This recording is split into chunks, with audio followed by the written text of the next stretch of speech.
I am going to show you how to get as much RSS as you can on some of these raids, right? So right now, if I'm looking at my base, I should be thinking of my resources in kind of what do I need coming up next.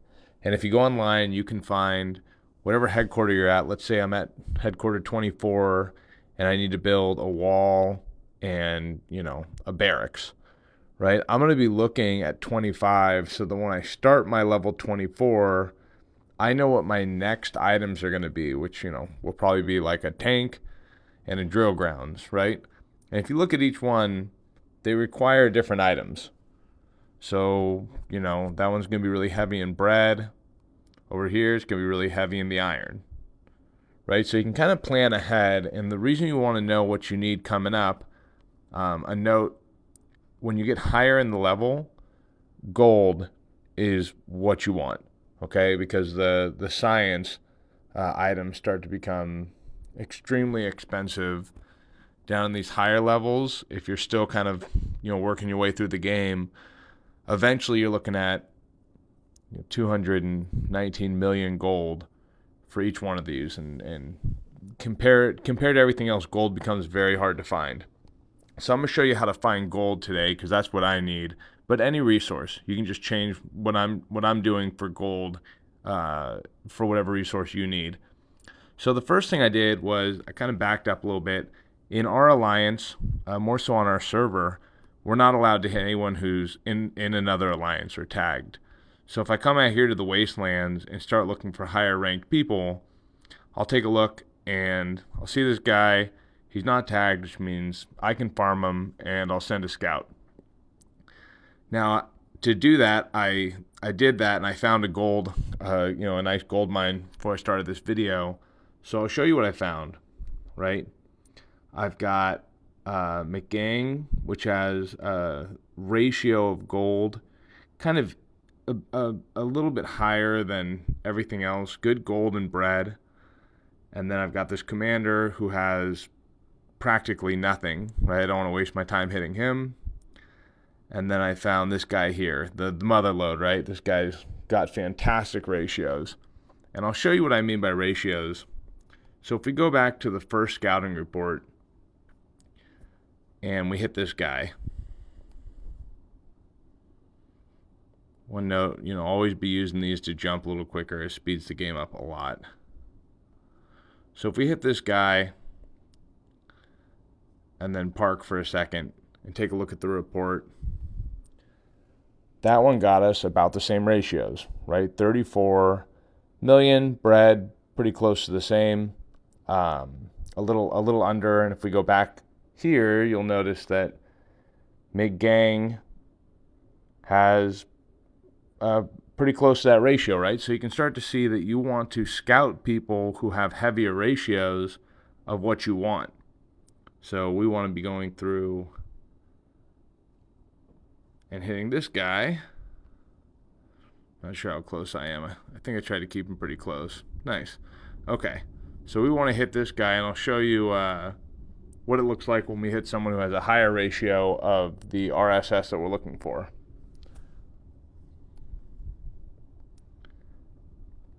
So that one got me 3.9 compared to 3.4. And, if I come over here and hit just a random person, right? If I'm not scouting first and I'm just out kind of burning through these like some people might, I'll show you that report. And it's almost never going to be what you're looking for as far as your ratios. Right? I just got a ton of bread. So planning ahead can be great here.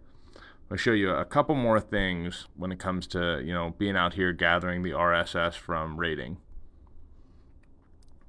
So I'm gonna hit this guy down to 1,000, never below. I never hit him again once they're at 1,000 because you can port them, right? And you hit for 1,000 each time. And I'll show you where I'm kind of going with this in a moment here.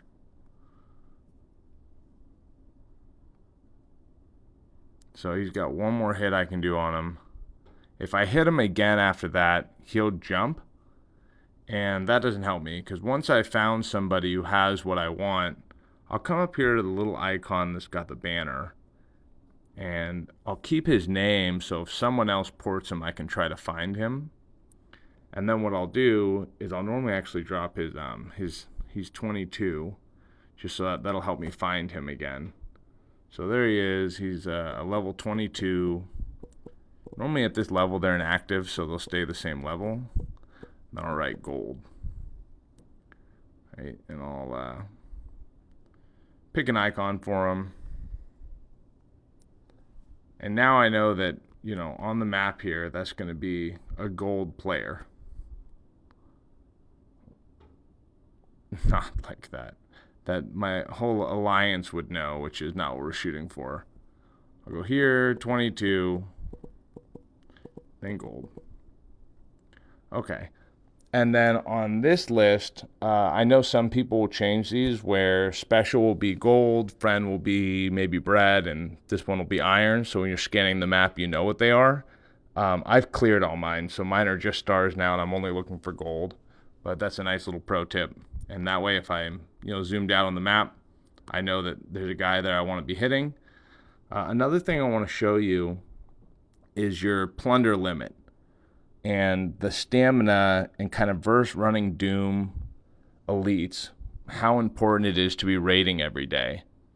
So when I hit my first plunder limit, I had about 54 million. And that's mostly gold. So I'd say maybe 40, maybe 37 million of that's going to be gold, which is critical. I still think it's worth to plunder all the way through when you hit the red exclamation point. And I will show you that with some of those numbers.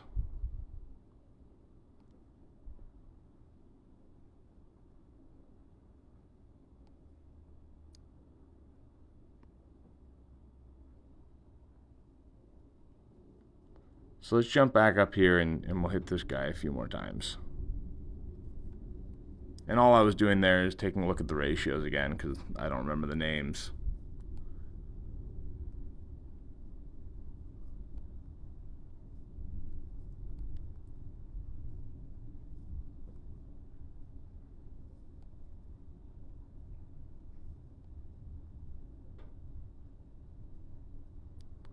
Okay. So if you look at these reports, well, maybe one more. Come on, Reds.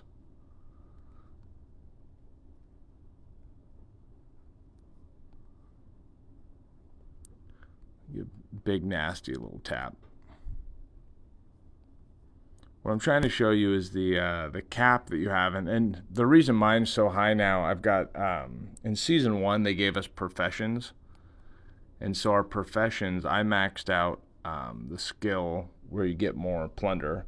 Another note when you're plundering, I always use my gems. I'll use the 300 and the 500 so I can save these stamina for events, like Battle Buster and those type of events. Okay, good. We're in the red. So when you hit the yellow, you can see what it says there, plunder gains reduced. So I'm only getting 15% of 100. Once I get to red, I normally stop, right? Because now my plunders have been reduced to 5% of what they could have been. But notice, even at, well, the 5% is not a good example too because, but let's just say it's around 100,000 per. At the 5% here, if these were balanced out, maybe 100,000. If you look at a Doom Elite, you get a little bit higher than that, but of gold you get around 100,000. Right, and a Doom Elite costs 20 stamina. So for 5 stamina, I can get about 4x. If I spent 20, I'd get 4x more than I would from a Doom Elite. Now I know Doom Elites have other things they drop that are helpful. Whether it be XP and some of these other items, but really I think that the best way you can get out there and get your RSS is not from the Doom Elites. Definitely not the Doom Walkers. Those are really bad for farming. You want to go out there and you want to get all your hits. And again, once you get that red icon, it's probably a good time to stop. All right, good luck.